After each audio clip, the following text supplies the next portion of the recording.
미국에서 성공적인 은퇴를 한다는 건 과연 어떤 의미일까요? 많은 분들이 이렇게 생각하십니다. 집 한 채 있고 소셜연금 나오고 은퇴하면 지출도 줄어들 테니 그냥 적당히 살 수 있지 않을까?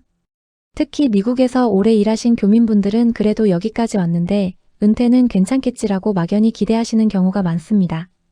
그런데 현실은 생각보다 훨씬 구체적이고 숫자로 냉정하게 계산해봐야 하는 문제입니다. 은퇴의 본질은 일을 그만두는 것이 아니라 일을 하지 않아도 생활이 유지되는 구조를 만드는 것입니다. 다시 말해 노동소득 없이도 매달 필요한 현금 흐름이 안정적으로 들어오는 상태, 그것이 진짜 은퇴입니다. 미국에서 65세 이상 은퇴 가구의 평균 지출을 보면 월 생활비가 대략 $5,000 안팎입니다. 물론 지역과 생활 수준에 따라 차이는 있지만 평범하게 살아가는데 필요한 금액이 이 정도라는 뜻입니다. 연간으로 계산하면 $60,000 수준입니다. 그렇다면 소셜연금으로 이 금액이 충당될까요? 대부분의 경우 개인 기준 월 $1,800에서 $2,000 정도입니다. 부부가 함께 받아도 $3,000 초중반이 일반적입니다. 즉 매달 최소 $1,500에서 $2,000 이상은 다른 자산에서 보충해야 합니다. 그 차이를 메워주는 것이 바로 은퇴 준비의 핵심입니다. 여기서 많은 분들이 간과하는 것이 있습니다. 은퇴 후 가장 큰 지출 항목은 여행도 아니고 취미도 아닙니다. 바로 주거비입니다. 집을 이미 다 갚은 경우라면 이야기가 조금 다릅니다. 하지만 재산세, 보험, 관리비, 수리비는 계속 나갑니다. 집이 있다고 해서 주거비가 0이 되는 것은 아닙니다. 예를 들어 뉴욕 퀸즈에 25년째 거주 중인 한인 부부를 생각해 보겠습니다. 90년대 말에 집을 구입했고 모기지는 이미 상환했습니다. 하지만 재산세와 주택보험, 각종 유지비를 합치면 여전히 매달 $1,500 이상이 고정적으로 나갑니다. 다만 이분들의 장점은 렌트 인상 걱정이 없다는 점입니다. 월 지출 예측이 가능하다는 것, 그것이 심리적 안정으로 이어집니다. 반면 같은 뉴욕에서 은퇴 시점까지 렌트로 거주한 분들은 상황이 완전히 다릅니다. 렌트는 매년 오르는데 소득은 고정되어 있습니다. 은퇴 후 10년이 지나면 렌트 부담이 생활 전체를 압박하기 시작합니다. 결국 외식 줄이고 여행 줄이고 나중에는 병원 가는 것도 고민하게 됩니다. LA의 경우도 마찬가지입니다. 오렌지 카운티에서 30년 가까이 거주한 교민어 씨는 집값이 많이 올랐지만 오래 보유한 덕분에 재산세 인상폭이 제한되어 있습니다. 월 고정비가 안정적이기 때문에 은퇴 후에도 현금 흐름 설계가 가능합니다. 하지만 LA에서 은퇴 직전까지 콘도 렌트를 하던 분이라면 이야기가 달라집니다. 남가주 렌트비는 지속적으로 상승해왔고 은퇴 이후에도 주거비 비중이 생활비의 40% 가까이를 차지하는 경우도 있습니다.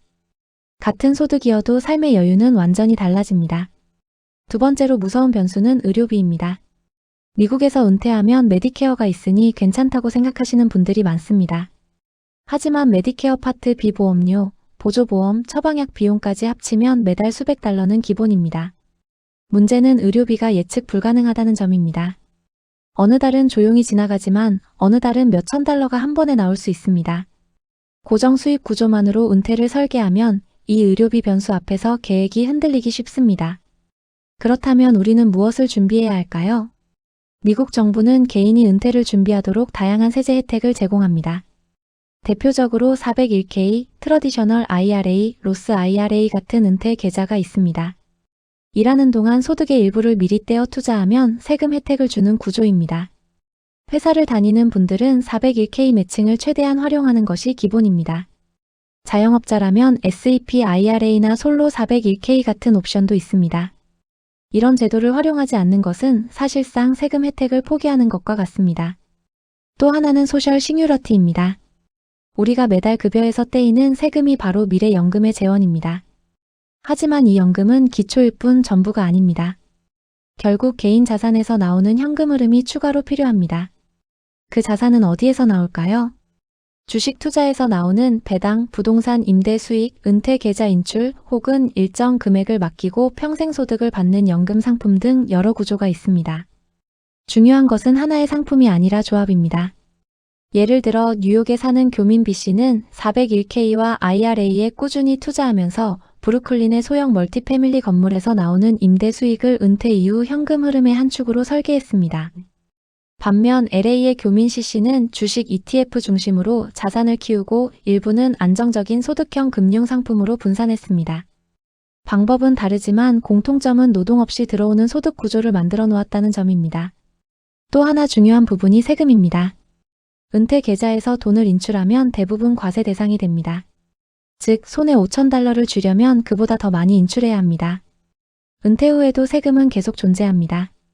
그래서 세금 효율적인 인출 전략이 반드시 필요합니다. 그리고 지역 선택도 중요한 변수입니다. 하와이, 캘리포니아, 매사추세츠처럼 생활비가 높은 주에서는 은퇴 자산이 훨씬 더 많이 필요합니다. 반면 오클라호마나 미시시피 같은 주는 상대적으로 부담이 적습니다. 하지만 단순히 생활비가 싼 곳으로 가자는 접근이 항상 정답은 아닙니다. 캘리포니아는 집값이 비싸지만 오래 거주할수록 재산세 상승이 제한되는 구조입니다. 반면 텍사스는 소득세가 없지만 재산세가 높습니다. 숫자만 보면 단순해 보이지만 실제로는 의료 인프라, 커뮤니티, 자녀와의 거리, 문화적 환경까지 모두 고려해야 합니다. 특히 교민사회에서는 한인 커뮤니티 접근성이 은퇴 만족도에 큰 영향을 줍니다. 뉴욕 플러싱이나 LA 한인타운처럼 한국어로 병원과 상점을 이용할 수 있는 환경은 단순한 비용 계산으로 평가하기 어렵습니다. 결국 성공적인 은퇴는 한 가지 공식으로 결정되지 않습니다. 핵심은 세 가지입니다. 첫째, 매달 필요한 생활비를 현실적인 숫자로 계산하는 것. 둘째, 그 금액을 노동 없이 만들어낼 구조를 설계하는 것. 셋째, 세금과 주거비, 의료비 같은 변수를 미리 반영하는 것. 은퇴는 돈을 안 쓰는 시기가 아니라 돈을 전략적으로 써야 하는 시기입니다. 그리고 그 전략은 은퇴 직전에 세우는 것이 아니라 일하는 동안부터 준비해야 합니다. 20대, 30대에는 아직 멀었다고 느낄 수 있습니다. 40대, 50대에는 이제 늦은 것 아닐까라고 걱정합니다. 하지만 어떤 나이든 지금이 가장 빠른 시점입니다. 미국에서 성공적인 은퇴란 거창한 부자가 되는 것이 아닙니다.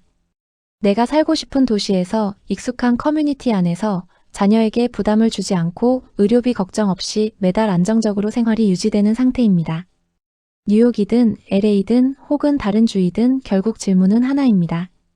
나는 일을 멈춰도 지금의 삶을 유지할 수 있는가? 이 질문에 자신 있게 답할 수 있다면 이미 성공적인 은퇴에 가까워진 것입니다. 여러분은 지금 어떤 준비를 하고 계신가요?